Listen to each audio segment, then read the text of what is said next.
2024 లేదా 25లో డిగ్రీ లేదా బీటెక్ చదివారా? సాఫ్ట్‌వేర్ జాబ్ కోసం ఎదురు చూస్తున్నారా? అయితే కోడ్ జ్ఞాన్ 100 డేస్ కోర్సులో చేరండి. జాబ్ సాధించండి. భార్యాభర్తలకు సంబంధించి డౌరీ హెరాస్మెంట్ కేసు కావచ్చు, లేదా డొమెస్టిక్ వయలెన్స్ కేసుల్లో కావచ్చు. వాళ్ళేదైనా ఫోనుల్లో సంభాషించినప్పుడు, అంటే వాళ్ళేమన్నా ఘాటుగా మాట్లాడుకున్నా, లేకపోతే ఒకరినొకరు తిట్టినా, లేదా హెరాస్ చేసిన ఫోనుల్లో, దాన్ని కూడా ఎవిడెన్స్ కింద తీసుకోవాలని చెప్పేసి సుప్రీంకోర్టు లేటెస్ట్‌గా డెసిషన్ ఇచ్చినటువంటి పరిస్థితి. దీని మీద మనతో మరింత సమాచారం పంచుకునేందుకు హైకోర్టు అడ్వకేట్ నరేష్ శంకర్ గారు ఉన్నారు. ఒకసారి ఆయనతో మాట్లాడదాం. నమస్తే అండి. నమస్తే అండి. ఇంతకుముందు ఇట్లా ఫోనుల్లో మాట్లాడుకోవడం, లేదా ఫోనుల్లో బెదిరించటము, లేకపోతే ఫోనుల్లో డిమాండ్ చేయటము, ఫోనుల్లో తిట్టుకోవటం, ఇలాంటివన్నీ కూడా కన్సిడర్ చేసేవాళ్ళు కాదు. బట్ ఇప్పుడు ఫోనుల్లో జరిగేటువంటి సంభాషణని కూడా భార్యాభర్తలు, ముఖ్యంగా డౌరీ హెరాస్మెంట్ కావచ్చు, లేకపోతే డొమెస్టిక్ వైలెన్స్, వీటిల్లో వాటిని సాక్ష్యంగా పరిగణించాలి అని చెప్పేసి హైకోర్టు చెప్పడం, ఒక కేసులో అలాంటి డెసిషన్ కూడా ఇవ్వడం అనేది చూస్తున్నాము. సో ఇది మంచి పరిణామం అనుకోవచ్చా? ఎందుకంటే చాలామంది అన్నీ చేసేసి, అన్నీ తిట్టేసి, అన్నీ అనేసి, మాకు తెలీదు, మేము అనలేదు, మీరు ప్రూవ్ చేయండి, ఎవిడెన్స్ ఏదని అడుగుతారు. అలాంటప్పుడు మరి దీన్ని తీసుకోవచ్చా? ముఖ్యంగా భార్యాభర్తలకి సంబంధించిన వివాహపరమైన బంధం అమల్లో ఉన్నంతసేపు కూడా భార్యాభర్తలు ఒకళ్ళ మీద ఒకళ్ళు నమ్మకంతోటి వాళ్ళ కష్ట సుఖాలు ఒకళ్ళకి ఒకళ్ళు చెప్పుకోవడం జరుగుతుంది. Disclosure of information. సో దానికి సంబంధించి భర్త కానీ భార్య కానీ ఏదైనా సరే ఒక రహస్యాన్ని తన యొక్క భాగస్వామికి చెప్పినప్పుడు, ఇద్దరి మధ్య గొడవ జరిగినప్పుడు ఆ యొక్క రహస్యాన్ని బయట ప్రపంచానికి చెప్పి, నేను నా యొక్క పగ తీర్చుకుంటాను భార్య మీద కానీ భర్త మీద కానీ అని సందర్భాలు ఉంటాయి అని చెప్పి తెలిసి ఎవిడెన్స్ యాక్ట్లో సెక్షన్ 122 అనే ఒక సెక్షన్ని పెట్టడం జరిగింది. దాని యొక్క సారాంశం ఏంటి అని అంటే కనుక, rule of privilege matrimonial relations. అంటే రూల్ ఆఫ్ ప్రివిలేజ్ అంటే ఏంటి అంటే కనుక, ఒక ప్రత్యేకమైన హక్కు భార్యాభర్తలకి ఈ ఎవిడెన్స్ యాక్ట్ అనేది కల్పించబడటం జరిగింది. దాని ప్రకారం ఏంటి అని అంటే కనుక, సెక్షన్ 122లో ఏం చెప్తుంది అని అంటే కనుక, భార్యాభర్తల మధ్య జరిగే రహస్యాలకు సంబంధించి భార్య కానీ భర్త కానీ ఒకరికి వ్యతిరేకంగా మరొకళ్ళు ఏదైనా అధికారి ముందు కానీ కోర్టు ముందు కానీ చెప్పడానికి వీలు లేదు అని చెప్పి ఆ సెక్షన్ చెప్పడం జరుగుతుంది.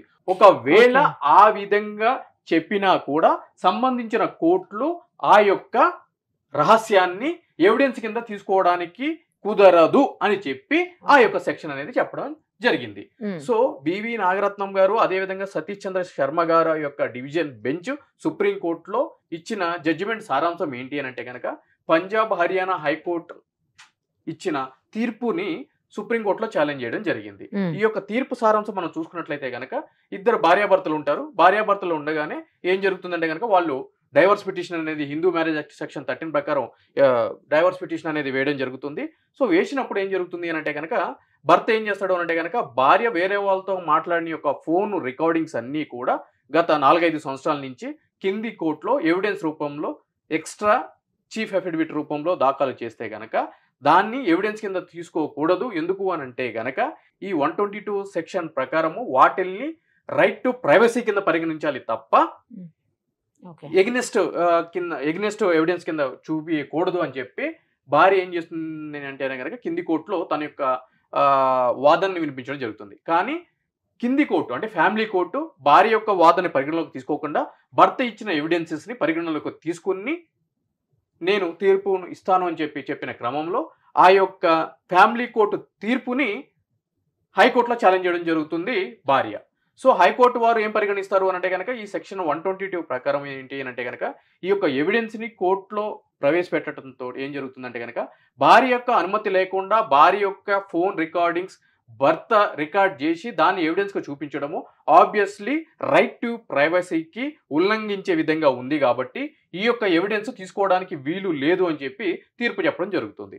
అప్పుడు భర్త ఆ యొక్క హైకోర్టు యొక్క తీర్పుని సుప్రీంకోర్టులో ఛాలెంజ్ చేయడం జరుగుతుంది. సో సుప్రీంకోర్టు వారు ఈ సెక్షన్ని ఎలాబరేట్ చేసే క్రమంలో, అంటే ఎటువంటి పరిస్థితుల్లో ఈ యొక్క ఎవిడెన్స్ స్వీకరించవచ్చు, ఎటువంటి పరిస్థితుల్లో స్వీకరించకూడదు అని చెప్పని ఈ 122లో 2 రకాలైన క్లాసెస్ ఉన్నాయండి. ఒకటి ఏంటి అని అంటే కనుక, permissibility of the law, explicitly of the law. అంటే బలవంతంగా చెప్పేది ఒకటి, అదేవిధంగా అనుమతితో చెప్పేది ఒకటి. అంటే 2 రకాలైన వైవిధ్యాలు ఉన్నాయి దీంట్లో అని చెప్పి దానికి వర్గీకరణ ఇస్తూ అక్కడ చెప్పింది ఏంటి అని అంటే కనుక, దీంట్లో ఒక ఎగ్జాంపుల్ కూడా ఇవ్వడం జరిగింది. భర్త ఒక మర్డర్ చేసి భార్యకి ఒక ఉత్తరం రాస్తాడు. ఏమని అని అంటే గనక, నేను సో అండ్ సో వ్యక్తిని మర్డర్ చేశాను అని చెప్పి భార్యకి తెలియజేస్తాడు. సో ఆ ఉత్తరం చదివిన భార్య భర్తకి మధ్య గొడవలు ఉంటే గనక బయట పోలీస్ స్టేషన్కి వచ్చి నా యొక్క భర్త సో అండ్ సో పర్సన్ ని మర్డర్ చేశాడని చెప్పి నాకు లెటర్ రాశాడు అని చెప్పని తనకి ఎగ్నెస్ట్ గా పోలీసులు వాళ్ళకి చెప్పకూడదు. అదేవిధంగా కోర్టు కూడా చెప్పకూడదు. కానీ అదే లెటర్ ని పోలీసు వాళ్ళు తమ యొక్క ఇన్వెస్టిగేషన్ లో కనుక్కొని ఆ యొక్క లెటర్ స్వాధీనం పరుచుకొని భార్యని ఎవిడెన్స్ కింద ప్రవేశపెట్టచ్చు. ఓకే. సో ఈ క్లారిటీ. అదే విధంగా భర్త మర్డర్ చేస్తున్నప్పుడు భార్య ఆ యొక్క సంఘటనని ప్రత్యక్షంగా చూసినప్పుడు, దానికి సంబంధించిన విషయం తెలిసినప్పుడు, పోలీసులు కనుక అది అడిగినప్పుడు తను విట్నెస్ గా చెప్పొచ్చు. సో రెండిట్లకి కొద్దిగా వైవిధ్యభరితమైన లక్షణాలు ఉన్నాయి అని చెప్పి కూడా ఒక క్లియర్ గా అయిన జడ్జిమెంట్ ఎక్స్ట్రాక్ట్ చేస్తూ ఈ యొక్క 122 సెక్షన్కి సంబంధించి ఈ విధంగా రికార్డింగ్స్ ఏవైతే ఉన్నాయో వాటిని పరిగణలోకి తీసుకోవచ్చు. అవి రైట్ టు ప్రైవసీని ఏ మాత్రం కూడా ఉల్లంఘన పరచడానికి వీలు లేని అంశం కింద చూడాలి అని చెప్పని కింది ఫ్యామిలీ కోర్టు ఇచ్చిన తీర్పుని సమర్థిస్తూ హైకోర్టు ఇచ్చిన తీర్పుని కొట్టివేస్తూ సుప్రీంకోర్టు వారు ఆ ఉత్తర్వులు అనేది ఇవ్వడం జరిగింది. ఓకే. సో ఇప్పుడు అలాంటి ఎవిడెన్స్ కూడా తీసుకుంటారు అయితే? ఎగ్జాక్ట్లీ తీసుకుంటారు. సుప్రీంకోర్టు చెప్పిందంటే కింద కోర్ట్స్ అన్ని ఫాలో అవుతాయి కదా. ఇన్ఫాక్ట్ ఫ్యామిలీ కోర్ట్ యాక్ట్ లో కూడా కింది కోర్టులకి సెక్షన్ 14లో 20లో క్లియర్ గా రికార్డింగ్ కి సంబంధించి వాటిని ఎవిడెన్స్ గా పరిగణించడానికి కింది కోర్టులకి అబ్సల్యూట్ డిస్క్రిషనరీ ఉంది అని చెప్పని కూడా సో సెక్షన్ చెప్తుంది క్లియర్ గా. అంటే ఈ సెక్షన్స్ అన్నిటిని పక్కన పెట్టుకుంటే క్లియర్ గా వాళ్ళకి ఆ డిస్క్రిషనరీ పవర్ ఉంది అని చెప్పి కూడా చెప్పడం జరుగుతుంది.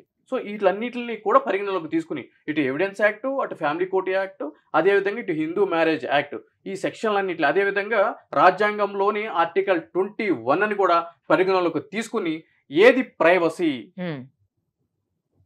ప్రైవసీ కాదు అనే అంశాన్ని ఇక్కడ తేట తెల్లం చేయడం జరిగింది ఈ తీర్పు ద్వారా. కానీ ఇప్పుడు ఒక డౌట్ ఏంటంటే, నాకు ఇప్పుడు ఏఐ వచ్చిందండి, వాయిస్ని కూడా చాలా ఇమిటేట్ చేస్తుంటారు, లేకపోతే ఫోర్జరీ జరుగుతుంటాయి చాలా రకాలుగా. అలాంటప్పుడు మరి అవన్నీ టెస్ట్ చేస్తారా? మీరు ఎప్పుడైతే కనుక కోర్టులో ఒక ఎలక్ట్రానిక్ ఎవిడెన్స్ ని ప్రొడ్యూస్ చేస్తారో ఇమీడియట్లీ ఆపోజిట్ లాయర్ దాన్ని ఎఫ్ఎస్ఎల్ ల్యాబ్ కు పంపించాలి అని కూడా అప్లికేషన్ వేస్తారు. ఎఫ్ఎస్ఎల్ ల్యాబ్ కు వెళ్ళటం జరుగుతుంది. అది జెన్యూనా ఫేకా అనే అంశం కూడా క్లియర్ గా తెర మీద తెలుస్తుంది. కోర్టు ముందు కూడా విత్ సర్టిఫికేషన్ ఎవరైతే గనక ఆ సర్టిఫికేషన్ ఇచ్చారో వాళ్ళు కూడా విట్నెస్ బాక్స్ లో వన్ ఆఫ్ ది విట్నెస్ కింద వాళ్ళని కూడా ట్రయల్ చేయడం జరుగుతుంది. అయితే తప్పించుకోవడం కుదరదు. రైట్ అండి. Thank you so much. Suman టీవీలో మీ పర్సనల్ అండ్ బిజినెస్ ప్రమోషన్స్ కోసం కింది నెంబర్కి కాంటాక్ట్ చేయండి.